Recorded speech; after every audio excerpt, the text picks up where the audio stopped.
Steel ప్లాంట్లో retire అయినటువంటి senior citizen మిత్రులు 50 మందికి కూడా ముందుగా నా నమస్కారాలు. మిత్రులారా, రేపు 27వ తారీఖున స్టీల్ ప్లాంట్లో జరుగుతున్నటువంటి అన్యాయాల మీద పోరాట కమిటీ 4 గంటల పాటు రిలే నిరాహారదీక్షలు చేయాలని చెప్పి నిర్ణయం చేయడం అనేది జరిగింది. ఆ నిర్ణయానికి సపోర్టివ్గా మనమంతా కూడా సీనియర్ సిటిజన్స్గా పాల్గొవలసినటువంటి ఆవశ్యకత ఎంతైనా ఉందని చెప్పి చెప్పదలుచుకున్నాం.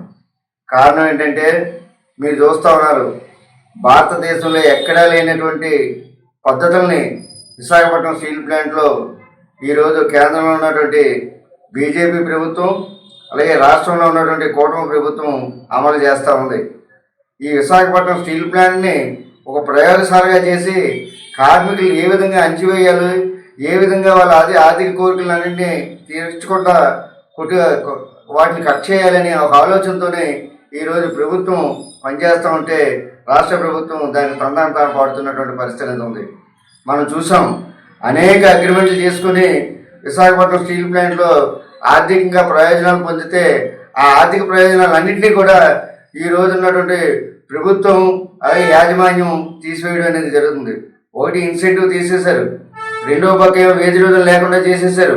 మూడో పక్క ఏమో జీతాలు నెల పూర్తిగా ఇవ్వకుండా ఆపారు.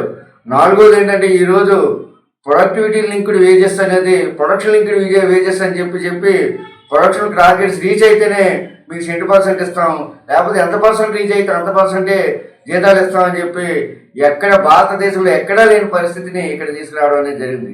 అయితే వాళ్ళ సమస్య మనకేంటని చెప్పి మనం అనుకోవచ్చు, కానీ ఈ ప్లాంట్ యొక్క ఉప్పు తిని మనమంతా కూడా రిటైర్ అయ్యి బయటకు వచ్చాం. ఈరోజు ఈ ప్లాంట్లో పనిచేస్తున్న ఎంప్లాయీస్ అనేక ఇబ్బందులు పడుతూ ఉంటే మనం చూస్తూ ఊరుకుంటే చాలా అన్యాయం కూడా. కాబట్టి నేను మిమ్మల్ని అందరినీ రిక్వెస్ట్ చేసేది ఏంటంటే, రేపు 27వ తారీఖు జరిగే ఈ ధర్నాలో మనమంతా పాల్గొని వారికి సంఘీభావం తెలియజేసి ఈ ప్రభుత్వానికి అలాగే యాజమాన్యానికి ఒక అల్టిమేటం జారీ చేసే పద్ధతిలో ఉంటుంది. కాబట్టి లేకపోతే ఇంకా ఎటువంటి సర్క్యులర్స్ వస్తాయో కూడా చూడలేని పరిస్థితి వస్తుంది. కాబట్టి మనమంతా కూడా వాళ్ళ యొక్క పోరాటానికి మద్దతు తెలియజేసేదానికి మనం ఉంది కర్తవ్యంగా ఎంత మేరకు వీలైతే, ఎన్ని గంటలు వీలైతే అన్ని గంటలు ఉండటానికి మీరు ప్రయత్నం చేయండి. 4 గంటలే కాదు, మీకున్న పరిస్థితిని బట్టి మీ ఆరోగ్య పరిస్థితులు అవి చూసుకునే మీరంతా కూడా అటెండ్ అయ్యి దానికి సంఘీభావం తెలిపి మీరు వెళ్లాల్సిందిగా నేను మరీ ప్రాధాన్యపడుతూ మిమ్మల్ని రిక్వెస్ట్ చేస్తా ఉన్నాను.